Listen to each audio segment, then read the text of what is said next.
رابعہ بصری اپنے والدین کی چوتھی بیٹی تھی، اس لیے آپ کا نام رابعہ یعنی چوتھی رکھا گیا۔ وہ ایک نہایت غریب لیکن معزز گھرانے میں پیدا ہوئیں۔ رابعہ بصری کے والدین کی غربت کا اندازہ اس بات سے لگایا جا سکتا ہے کہ جس شب رابعہ بصری پیدا ہوئیں، آپ کے والدین کے پاس دیا جلانے کے لیے تیل تھا اور نہ ہی آپ کو لپیٹنے کے لیے کوئی کپڑا۔ آپ کی والدہ نے آپ کے والد سے درخواست کی کہ پڑوسیوں سے تھوڑا تیل ہی لے آئیں تاکہ دیا جلایا جا سکے۔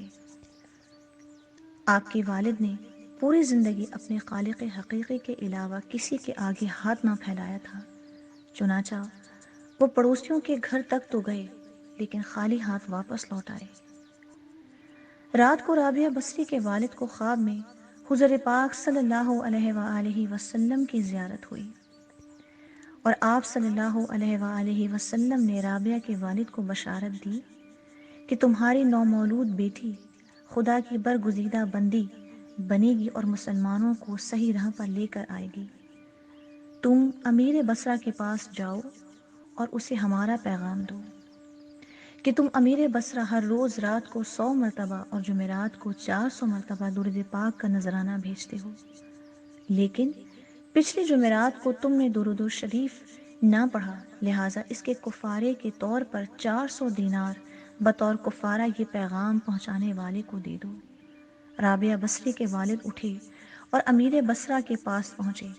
اس دوران آپ کی آنکھوں سے خوشی کے آنسو جاری تھے۔ جب امیر بصرہ کو رابعہ بصری کے والد کے ذریعے حضور پاک صلی اللہ علیہ وآلہ وسلم کا پیغام ملا تو یہ جان کر انتہائی خوش ہوا کہ آپ نبی آخری الزماں صلی اللہ علیہ وآلہ وسلم کی نظروں میں ہیں۔ اس نے شکرانے کے طور پر فوراً 1000 دینار غربہ میں تقسیم کروائے اور 400 دینار رابعہ بصری کے والد کو ادا کیے اور ان سے درخواست کی کہ جب بھی کسی چیز کی ضرورت ہو بلا جھجک تشریف لائیں۔ کچھ عرصے بعد رابعہ بصری کے والد انتقال کر گئے۔ اس اثنا پر بصرہ کو سخت قحط نے اپنی لپیٹ میں لے لیا۔ قحط کے دوران آپ رابعہ بصری اپنی بہنوں سے بچھڑ گئیں۔ ایک بار رابعہ بصری ایک قافلے میں جا رہی تھی کہ قافلے کے ڈاکو نے لوٹ لیا اور ڈاکوؤں کے سرغنہ نے رابعہ بصری کو اپنی تحویل میں لے لیا اور آپ کو لوٹ کے مال کی طرح بازار میں لونڈی بنا کر بیچ دیا۔ آپ کا آقا آپ سے انتہائی سخت محنت و مشقت کا کام لیتا تھا، اس کے باوجود آپ دن بھر کام کرتی اور رات بھر عبادت کرتی رہتی اور دن میں بھی زیادہ تر روزے رکھتی۔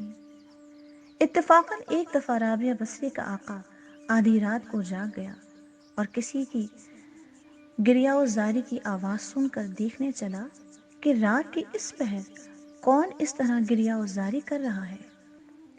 وہ یہ دیکھ کر حیران رہ گیا کہ رابعہ بصری اللہ کے حضور سربہ سجود ہیں اور نہایت عاجزی کے ساتھ کہہ رہی ہیں، اے اللہ، تو میری مجبوریوں سے خوب واقف ہے۔ گھر کا کام کاج مجھے تیری طرف آنے سے روکتا ہے، تو مجھے اپنی عبادت کے لیے پکارتا ہے، مگر میں جب تک تیری بارگاہ میں حاضر ہوتی ہوں نمازوں کا وقت گزر جاتا ہے، اس لیے میری معذرت قبول فرما لے اور میرے گناہوں کو معاف کر دے۔ اپنی کنیز کا یہ کلام اور عبادت کا یہ منظر دیکھ کر رابعہ بصری کا مالک خوف خدا سے لرز گیا۔ اس نے یہ فیصلہ کیا کہ ایسی اللہ والی کنیز سے اپنی خدمت کروانے کے بجائے بہتر یہ ہوگا کہ خود اس کی خدمت کی جائے۔ صبح ہوتے ہی وہ آپ کی خدمت میں حاضر ہوا اور اپنے فیصلے سے آپ کو آگاہ کیا۔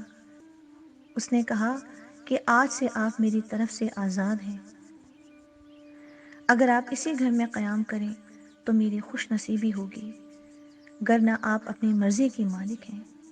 تاہم اگر آپ یہاں سے کوچ کرنے کا فیصلہ کرتے ہیں تو میری بس ایک درخواست ہے، میری طرف سے کی جانے والی تمام زیادتوں کو اس ذات کے صدقے معاف کر دیں جس کی آپ راتوں کو جاگ جاگ کر عبادت کرتی ہیں۔